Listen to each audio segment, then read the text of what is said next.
Hello students, कैसे हैं आप सब। उम्मीद करते हैं कि आप लोग बहुत अच्छे होंगे।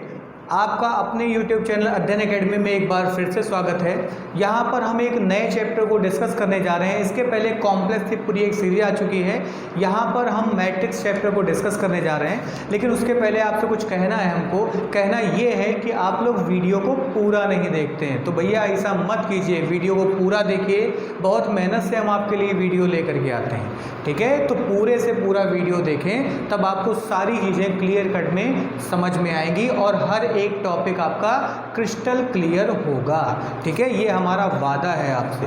तो आइए देखते हैं, मैट्रिक्स को स्टार्ट करने जा रहे हैं। तो सबसे पहले इसका देखते हैं रिप्रेजेंटेशन।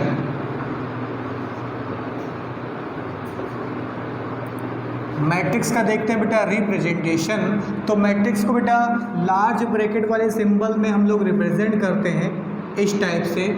अब यहाँ पर बहुत सारे एलिमेंट हो सकते हैं। हम यहाँ पर 3x3 मतलब हम छोटी सी एक मैट्रिक्स ले रहे हैं, लेकिन मैट्रिक्स में बहुत सारे एलिमेंट हो सकते हैं। अभी उसका जनरल फॉर्म भी हम यहाँ पर लिखेंगे, ठीक। तो ABCEFG जो भी मन करे, X Y और Z, ये हमने मैट्रिक्स को रिप्रेजेंट कर लिया।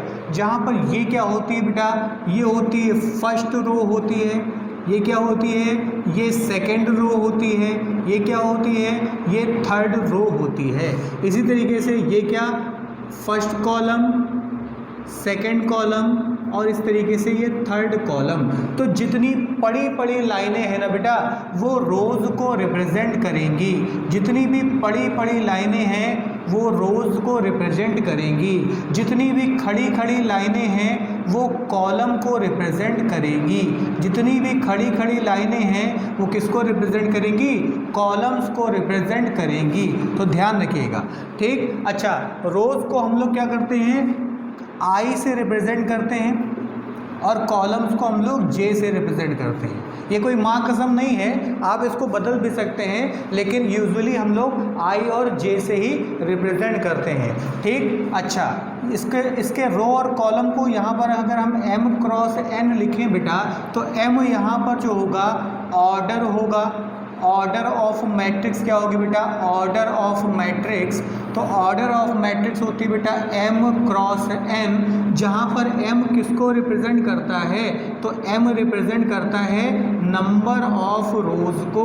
नंबर ऑफ रोज को रिप्रेजेंट करता है। और कॉलम किसको रिप्रेजेंट करता है, कॉलम N किसको रिप्रेजेंट करता है, नंबर ऑफ कॉलम्स को रिप्रेजेंट करता है। ध्यान रखिएगा, नंबर ऑफ रोज को M रिप्रेजेंट करेगा, नंबर ऑफ कॉलम को कौन रिप्रेजेंट करेगा, बताइए, N रिप्रेजेंट करेगा। इसको आप I से भी डिनोट कर सकते हैं और इसको J से भी डिनोट करते हैं। अब इसका यूज समझ लीजिए कि मान लीजिए आपको कोई मैट्रिक्स बोल दी गई, एक कोई मैट्रिक्स आपको दे दी गई बेटा, इतना नोट कर लीजिए आप, पॉज करके फिर आगे बढ़ते हैं।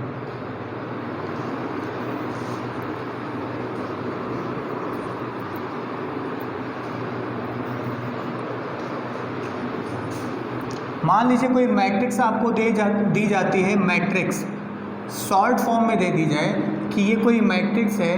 वो मैट्रिक्स कैसी है, AIJ है। वो मैट्रिक्स क्या है, AIJ, और M×N लिखा हुआ है। तो आपको नहीं पता ये कितनी बड़ी मैट्रिक्स है, ये बहुत बड़ी मैट्रिक्स है। उसको इन जनरल हमने क्या किया, इस तरीके से, या इन शॉर्ट इस तरीके से हमने क्या कर दिया, रिप्रेजेंट कर दिया।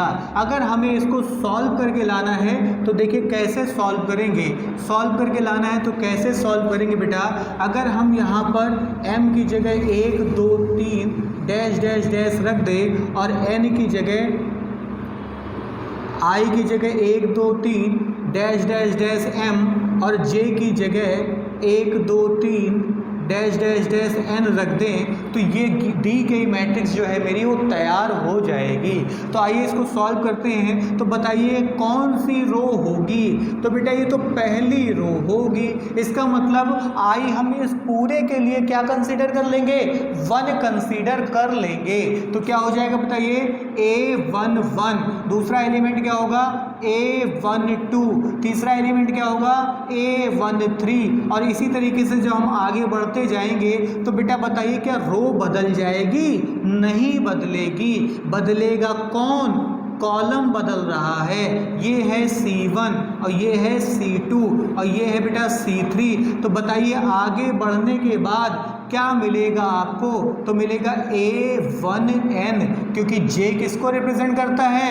कॉलम को रिप्रेजेंट करता है। तो ये क्या हो जाएगा? A1N। इसी तरीके से ये कौन सी रो होगी बेटा? तो ये रो होगी 2 नंबर की। तो क्या बनाएंगे? A21, क्योंकि अब हम I का मान क्या ले लेंगे? 2 ले लेंगे।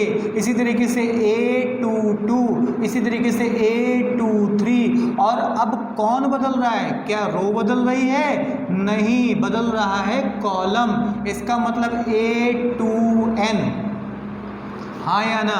इसी तरीके से जो हम लोग नीचे आएंगे तो अब तो कॉलम रो बदलती जा रही है। इसका मतलब लास्ट वाली क्या होगी? AM1। इधर वाली क्या हो जाएगी? AM2। इस तरीके से ये वाली क्या हो जाएगी बताइए? AM3। और लास्ट में AMN, और ये M क्रॉस N की मैट्रिक्स हो गई। तो देखिए कितने छोटे में इतनी बड़ी मैट्रिक्स लिखी थी। तो आपको अगर रिप्रेजेंटेशन आता है मैट्रिक्स का तो आप बहुत बड़ी से बड़ी मैट्रिक्स को भी छोटे में लिख सकते हैं। इतनी बात समझ में आ गई होगी। ये A1, A11, A12, A13 क्या है? तो ये A11, A12, A13 जो है बेटा वो एलिमेंट ऑफ मैट्रिक्स हैं। क्या है? Element of matrix. और इनकी संख्या क्या होती है? तो इनकी संख्या होती है बेटा इनके क्रॉस के मल्टीप्लाई के बराबर। इनकी संख्या क्या होती है? इनके क्रॉस के मल्टीप्लाई के बराबर। कि M की जो वैल्यू है, N की जो वैल्यू है, उनका आपस में मल्टीप्लाई कर देंगे तो हमको क्या पता चल जाएगा? हमको ये पता चल जाएगा कि उस मैट्रिक्स में कितने एलिमेंट हैं। जैसे एग्जांपल में हम देख लें जरा। एग्जांपल में हम मान लीजिए देख ले कोई एक मैट्रिक्स है A। वो मैट्रिक्स क्या है? 1 2 3 4 5 और 6। ये मान लीजिए कोई मैट्रिक्स दे रखी है। तो बेटा इसमें कितनी रो हैं? तो 2 रो हैं। ये क्या? R1, ये क्या? R2, ये क्या? C1, ये क्या? C2, ये क्या? C3। तो कितनी रो हैं? 2 रो हैं। कितनी कॉलम हैं? 3 कॉलम हैं। तो बेटा इसका ऑर्डर क्या होगा? तो इसका ऑर्डर होगा 2 गुणे 3। और नंबर ऑफ एलिमेंट्स क्या होंगे? तो नंबर ऑफ एलिमेंट्स कितने होंगे? तो 2 गुणे 3 बराबर 6। उंगली से गिन लीजिए 1 2 3 4 5 6। तो हमेशा नंबर ऑफ एलिमेंट्स जो होते हैं वो किसके बराबर होते हैं? या इनको एंट्रीज भी बोल सकते हैं। तो नंबर ऑफ एंट्रीज या नंबर ऑफ एलिमेंट्स कितने हो जाएंगे? 2 गुणे 3 बराबर 6 के बराबर हो जाएंगे। इतनी बात समझ में आ रही होगी आपको। आइए आगे बढ़ते हैं। अब हम लोग मैट्रिक्स का एडिशन देखेंगे और सब्सट्रैक्शन देखेंगे।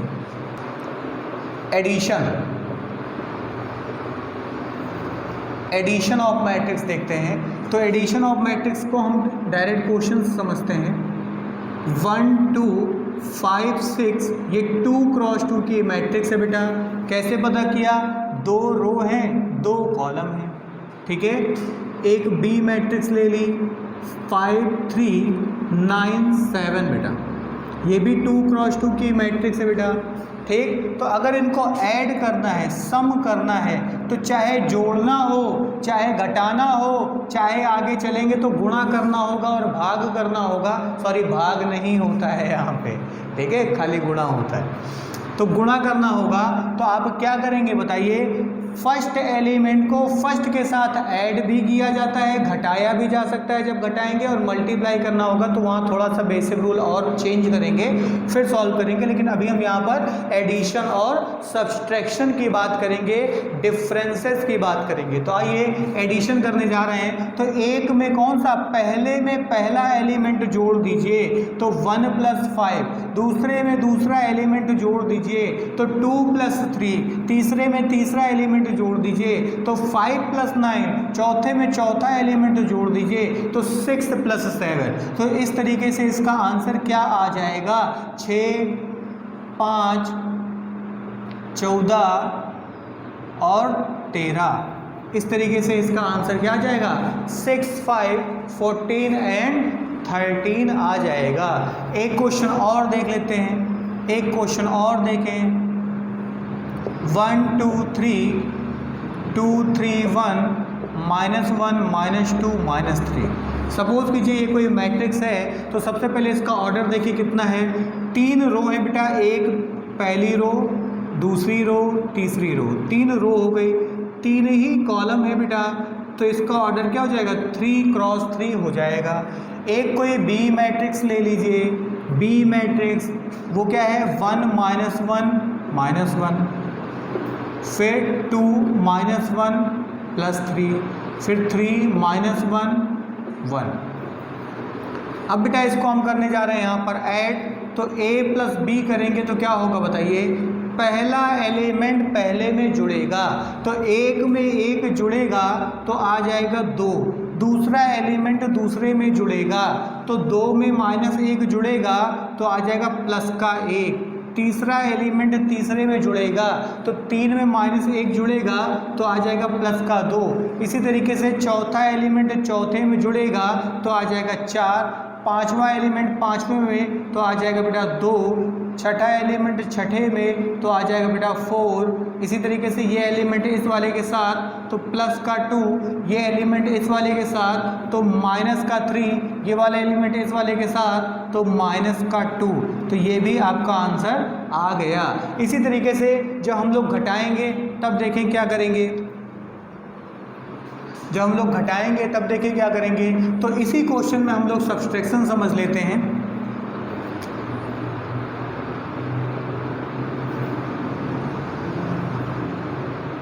सब्सट्रैक्शन घटाना, आइए घटाते हैं। तो बेटा जब इन दोनों को घटाएंगे आपस में तो पहला एलिमेंट पहले में घट जाएगा, दूसरा एलिमेंट दूसरे में घट जाएगा, तीसरा एलिमेंट तीसरे में घट जाएगा, चौथा एलिमेंट चौथे में घट जाएगा। तो बेटा एक में -5 हुआ तो क्या बचेगा -4, 2 में -3 हुआ क्या बचा -1, 5 में -9 हुआ तो कितना हो गया -4, और यहाँ आ जाएगा बेटा -1। तो इस तरीके से 2 क्रॉस 2 का एक आंसर आ गया।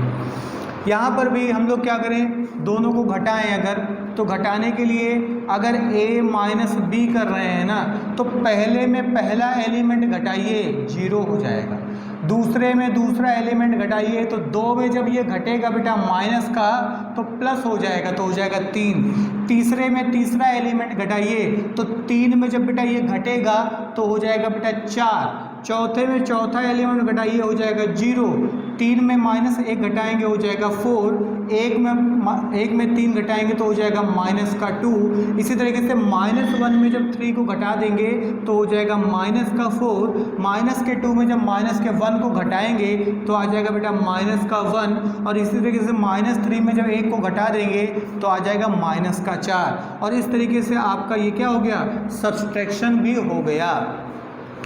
उम्मीद करते हैं आपको वीडियो अच्छे से समझ में आ रही होगी। अगर समझ में आ रही है तो चैनल को सब्सक्राइब करें, वीडियो को लाइक करें और शेयर करना बिल्कुल मत भूलें, ठीक है। नेक्स्ट वीडियो जो इसकी होगी उसमें हम लोग मल्टीप्लिकेशन सीखेंगे और ट्रांसपोज मैट्रिक्स सीखेंगे। आज के लिए बस इस वीडियो में इतना ही, तब तक के लिए नमस्कार।